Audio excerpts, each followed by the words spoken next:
ஒரு தற்குறி அப்படிங்கிறத அவரே வந்து ரொம்ப தெளிவாக வந்து இந்த இந்த மனு தாக்கல் வேட்பு மனு தாக்கல்ல அவர் சொத்து விவரங்களை சொல்லியிருக்காருங்கிறதுல ரொம்ப ரொம்ப தெளிவாக தெரியுது. பொதுவாகவே பார்த்தீங்கன்னா வேட்பு மனு தாக்கல் பண்ணும்போது சொத்து விவரங்களை மறைப்பாங்க. பினாமி பேரில் பல சொத்துக்கள் இருக்கும். விஜய்க்கு பினாமி பேரில் பல சொத்துக்கள் இருக்குது. மக்கள் என்ன நினச்சிட்டு இருக்காங்கன்னா, மக்கள் என்ன சொல்கிறாங்கன்னா, விஜய் வந்து பெரிய கோடீஸ்வரன், பெரிய செல்வந்தன், கிட்டத்தட்ட 7,500 கோடி ரூபா 10,000 கோடி ரூபா விஜய் கிட்ட சொத்து இருக்கும். அப்படி இருக்கும்போது ஒரு தாவேக்கான ஒரு கட்சியை தொடங்கியிருக்காரு. அந்த கட்சியில் ஒரு 234 வேட்பாளர்களை செலக்ட் பண்ணி ஆளுக்கு 5 கோடி 10 கோடி கொடுத்து எலெக்ஷனில் நிற்க சொல்லலாமே. விஜய் ஏன் வந்து காசு இறக்க மாட்டேங்கிறாரு?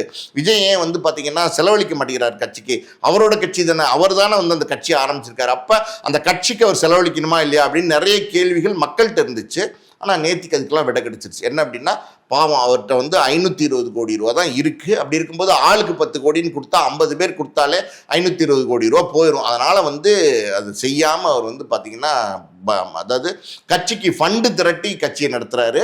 கட்சியில் யார் யார் பணம் கொடுக்குறாங்களோ 5 கோடி கொடுத்தீங்கன்னா உங்களுக்கு சீட்டு, அந்த மாதிரி வந்து கட்சி நடத்துகிறாரு.